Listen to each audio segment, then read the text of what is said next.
स्वागत है मेरे मित्रों आज के सेशन में। आइए चलते हैं, हम प्रश्न पत्र को आगे की ओर बढ़ाते हैं।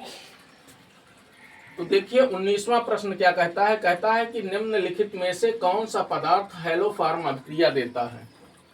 तो हैलोफार्म अभिक्रिया के विषय में हम आपको बता दें कि पहली शर्त तो यह है कि जिन यौगिकों में मेथिल कीटोनिक समूह पाया जाता है, यानी यह समूह जिनमें भी पाया जाता है, वे इस अभिक्रिया को प्रदर्शित करते हैं।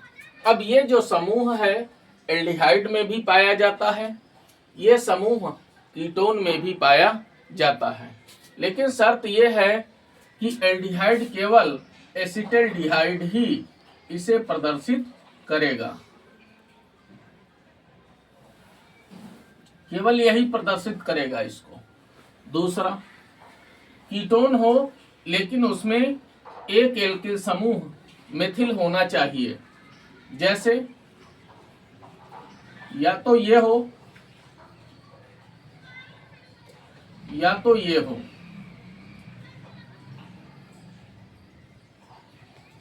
ये प्रदर्शित कर सकता है। बाकी इसके अलावा और कोई भी अगर कीटोन है तो वो प्रदर्शित नहीं करेगा। एस्टल्डिहाइड के अलावा और कोई एल्डिहाइड है तो वो प्रदर्शित नहीं करेगा। अब बात यह है, सेकेंड पॉइंट क्या है। सेकेंड पॉइंट है कि अगर एथिल एल्कोहल है तो वो इसे प्रदर्शित करेगा, ये प्रदर्शित करेगा इसे। अब ये क्यों प्रदर्शित करेगा, इसमें तो भैया ये समूह है नहीं। तो सबसे पहले क्या होगा, जब हैलोफार्म क्रिया कराओगे तो इसका ऑक्सीकरण हो जाएगा और ऑक्सीकरण के फलस्वरूप एस्टल्डिहाइड बन जाएगा। समझ में आई बात। एस्टल्डिहाइड का निर्माण हो जाएगा और यह हैलोफार्म अभिक्रिया को प्रदर्शित करेगा। दूसरा, 2 डिग्री अल्कोहल। 2 डिग्री अल्कोहल का जब ऑक्सीकरण होता है, जैसे CH3 CH OH single bond CH3, ठीक है। अब जब इसका आप, लेकिन 2 डिग्री अल्कोहल इसी प्रकार का होना चाहिए, या तो इस प्रकार का हो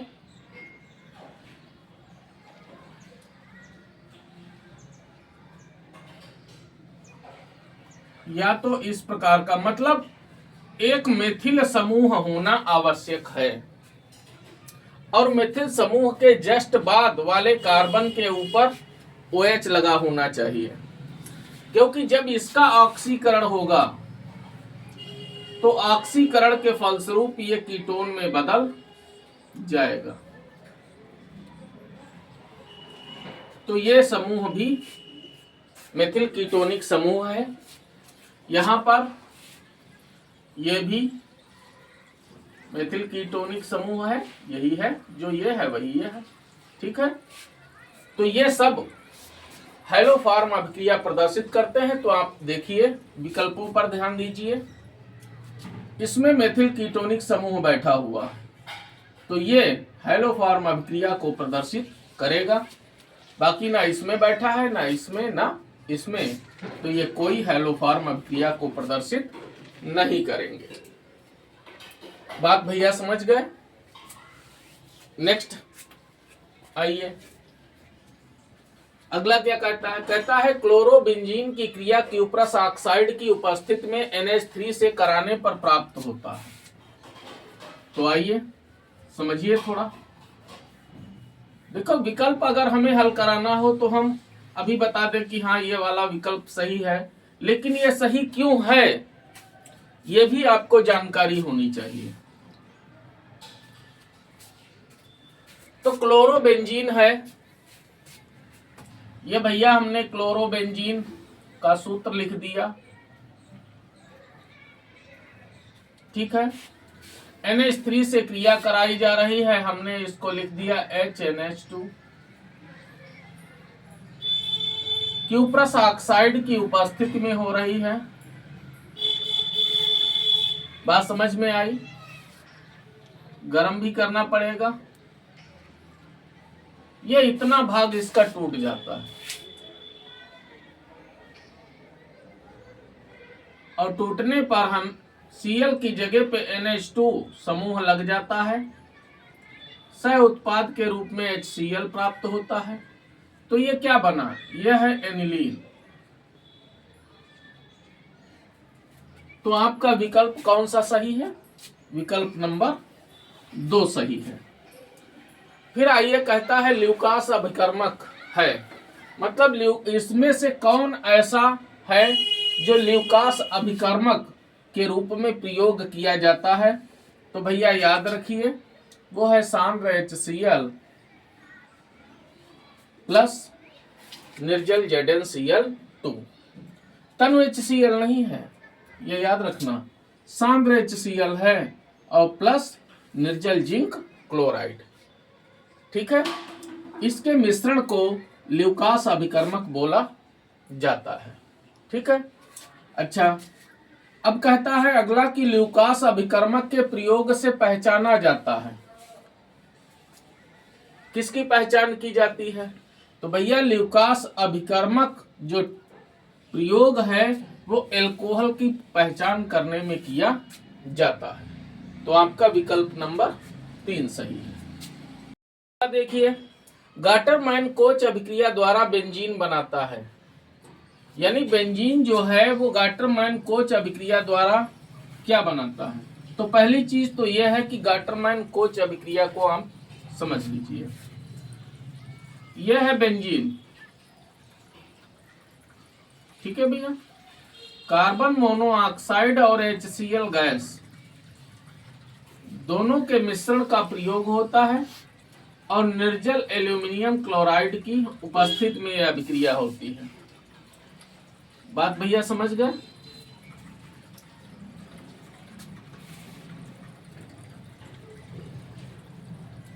तो हमको बेंजल्डिहाइड प्राप्त होता है, ठीक है, और HCl फिर से ये बन जाता है। बात समझ में आई भैया? तो इसमें कौन सा विकल्प आपका सही होगा? दूसरा विकल्प। समझ गए? यही है गाटरमैन कोच अभिक्रिया। नेक्स्ट पे आ जाइए। कहता है रोजनमुंड अपचयन द्वारा प्राप्त होता है। तो रोजनमुंड अपचयन के द्वारा क्या प्राप्त होता है? एल्डिहाइड प्राप्त होता है, ईथर प्राप्त होता है, कार्बोक्सिलिक अम्ल प्राप्त होता है, हाइड्रोकार्बन प्राप्त होता है। तो क्या मिलता है भैया रोजनमुंड अपचयन के द्वारा? समझ में बोलो। एल्डिहाइड प्राप्त होता है। कैसे प्राप्त होता है? जैसे आपने ले लिया, ये एक अपचयन अभिक्रिया है ना, तो इसमें क्या होता है? एसिटिल क्लोराइड, बेंजोइल क्लोराइड यानी अम्ल क्लोराइड का प्रयोग किया जाता है। हाइड्रोजन के द्वारा अपचयन होता है, palladium plus BaSO4 barium sulphate, ये वाला जो है मिश्रण, ये प्रयोग किया जाता है। उबलती हुई जाइलिन होती है, ठीक है, बॉइलिंग जाइलिन होती है, जाइलिन होती है उबलती हुई, जिससे बेंजल्डिहाइड का, अब यहाँ पे एसिटिल क्लोराइड लिया है तो एस्टल्डिहाइड का निर्माण हो जाता है, ठीक है, और HCl बनता है।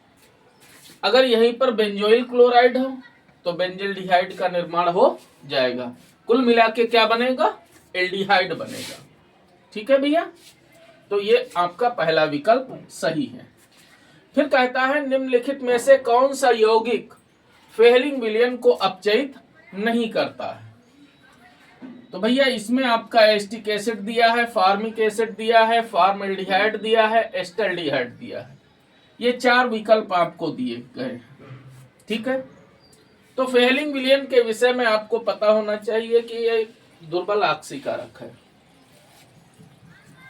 ये यौगिक का ऑक्सीकरण करता है और यौगिक इस फेहलिंग विलयन का अपचयन करता है।